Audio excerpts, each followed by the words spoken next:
Hey guys, it's Luke, bringing you guys my top 6 DraftKings golf picks for the 2021 Rocket Mortgage Classic. This week I'm starting to do my golf preview a little bit differently.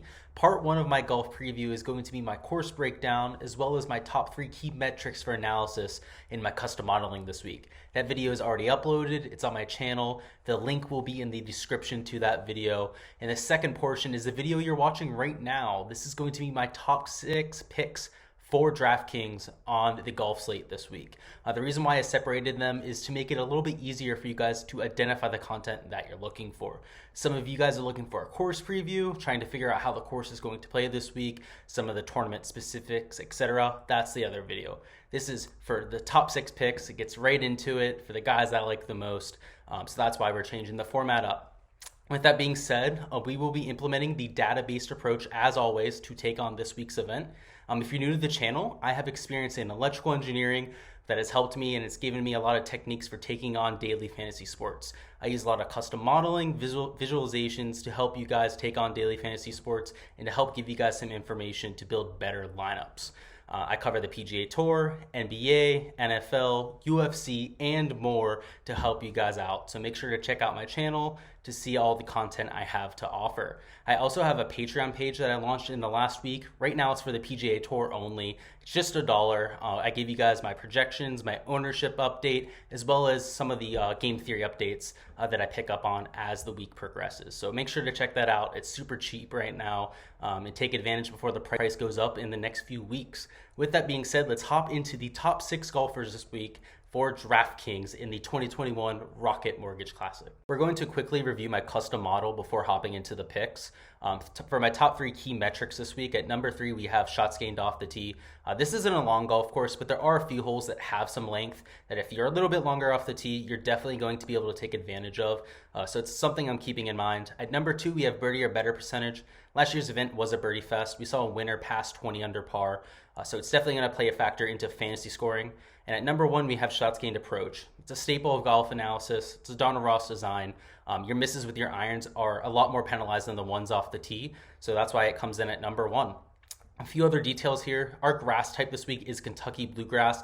It is a bent grass Poa Nua hybrid. So we will be using shots gained on that surface this week for analysis.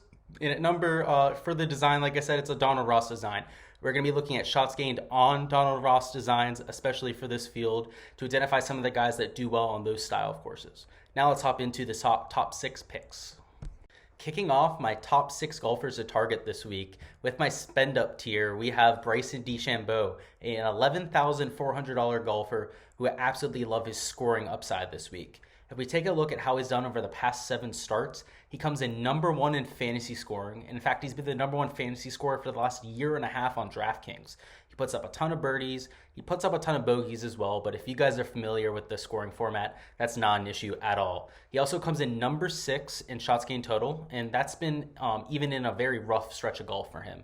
He hasn't put up a top 10 finish over his last 5 starts, and for him to be number 6 in shots gained total, it just shows you the type of consistency that he has, even when he doesn't have his A game.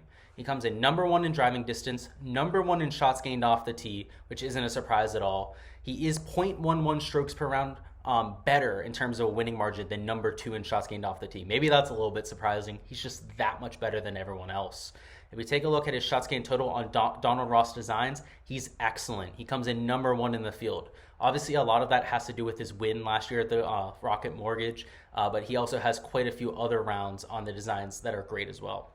When we take a look at how he does in the bent Poa surface, he's 0.38 strokes better per round, which means he's even better than his elite putting stats on the surface, and I expect him to come out and absolutely torch the field. I thought he was going to do so last week at the Travelers. It didn't end up panning out. His driver got him in a little bit more trouble than I thought it would off the tee, but here at the Rocket Mortgage, the rough isn't penal at all. It's usually cut very short.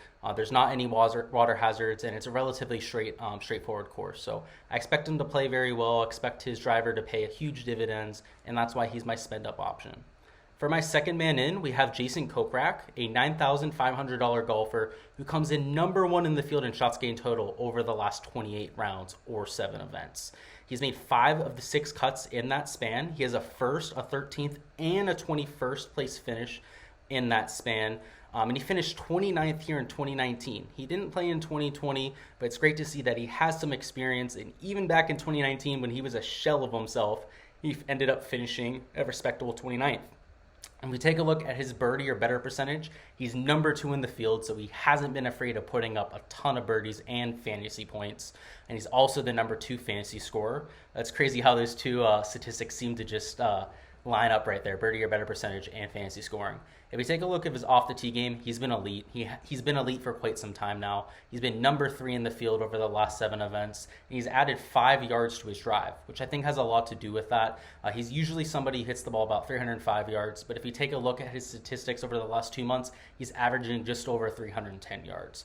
It doesn't seem like a huge difference, but in terms of shots gained, it's made all of the difference for his game. When we take a look at his approach game, he's been number 6 over the last 7 events. That's very solid for Jason Kokrak. He's not really an elite ball striker by any means, but of late he's shown that elite ball striking upside. And I really like his potential to go out this week, continue that momentum off that win, off the solid performances last time out. And I think the only concern I have with Kokrak this week is his performance on the bent POA hybrid. He's 0.41 strokes worse on the surface than his baseline. Now, he doesn't have a ton of rounds on the surface in my database, but I do expect that to be slightly concerning.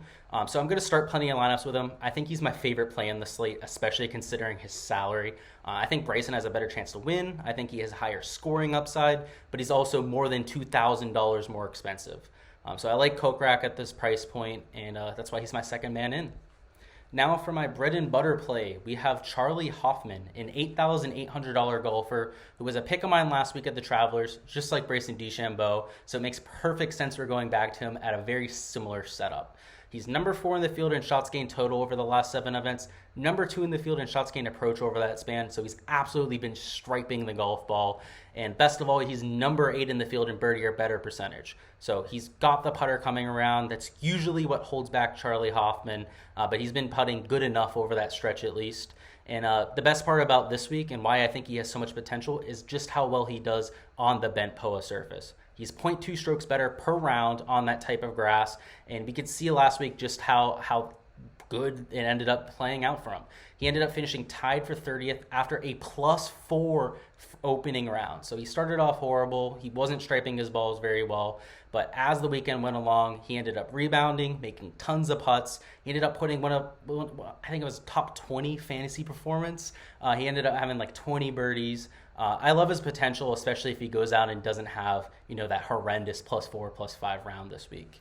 Now for my value play, we have Lucas Glover, a $7,800 golfer who comes in number 11 in the field in shots gained total, which makes him an excellent value at that price point, and also number 10 in the field in birdie or better percentage over the last 7 starts. So he's been putting up lots of birdies. We saw it especially at the Wells Fargo Championship. At Quail Hollow, he contended. He was putting up eagles, birdies left and right, and that's the type of Lucas Glover that we're looking for. He's 0.11 strokes better per round on the bent POA surface. While he isn't a great putter historically, him having success on that surface is definitely a good thing to see. And if we take a look at his approach play over the last 7 starts, he's only been gaining 0.08 strokes per round. Now, Lucas Glover is typically somebody who does very well on approach. He's somebody that stripes the golf ball. That was surprising for me to see. I expect some positive regression from Lucas Glover over the next few weeks. He's somebody who strikes the ball well. I expect him to return to that. And I think the icing on the cake for Lucas Glover this week is just how well he does on Donald Ross designs. He's top 20 in the field in shots gained total on his designs. He made the cut his first time here, finished tied for 21st. I think that experience will bode him well. And overall, I think he provides a solid floor in the 7K range, and he's going to be an absolute staple of some of my lineups here for the Rocket Mortgage Classic.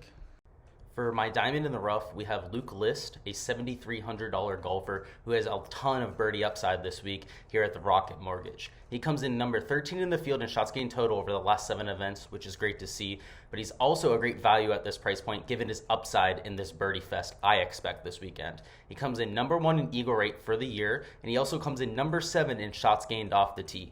We saw what that off the tee upside can bring you, especially at Quail Hollow, where he was able to finish in the top 5. He's also great on the bent POA surface, gaining an extra 0.18 strokes per round, which makes him one of the elite bent POA putters in the field. He's also somebody who finished well in his first time at the Rocket Mortgage. He finished tied for 21st year, which gives him a lot of good experience. He has a lot more than a lot of the peers in the $7,000 range. But just to give you an idea, I think he's more of a GPP play this weekend. He's definitely not a safe player by any means. He does have that high birdie upside though, and if he's able to go out, have a decent week with the putter, he could very well contend. And finally, my flyer pick. My flyer pick is going to be Vincent Whaley, coming in at $6,500. And Vincent Whaley is somebody that killed a lot of DFS players the other week. He's somebody who missed 2 straight cuts after making 9 straight cuts. But he's somebody I'm definitely willing to go back to at an event like the Rocket Mortgage. He comes in, again, I'd expect a very low ownership. A lot of people aren't going to be playing him after his last performance, but he comes in number 20 in the field in shots gained total over the last 7 events, and that even includes those 2 horrible performances. And he also comes in number 22 in the field in birdie or better percentage. When you're getting a guy in the high 20s, down in the $6,000 range, that's a lot of value. And he's also somebody who's shown a very high floor the past 11 events. Again, he's made 9 of 11 cuts. A lot of people are giving him a lot of crap for missing those last 2, but he's been a consistent player. He's put up a lot of scoring upside, especially in DraftKings with those birdies. And at $6,500, he offers a ton of flexibility, especially in terms of your salary. So he's not going to be somebody that I put in every lineup. He's not going to be one of my core plays by any means, but I think Vincent Whaley is definitely worth a few sprinkles in GPPs this weekend.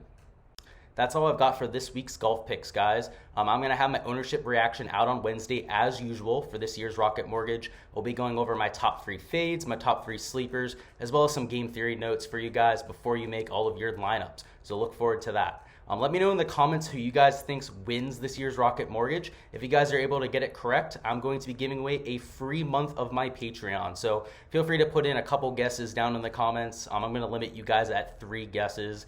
The winner does get the free month of Patreon, so make sure to enter. As always, make sure to like and subscribe if you guys enjoyed. It really helps me out. It also makes sure that you guys can see my content as soon as I post. So it's a win-win there. Good luck with your DFS lineups. Let's win some cash, and I will see you guys on Wednesday.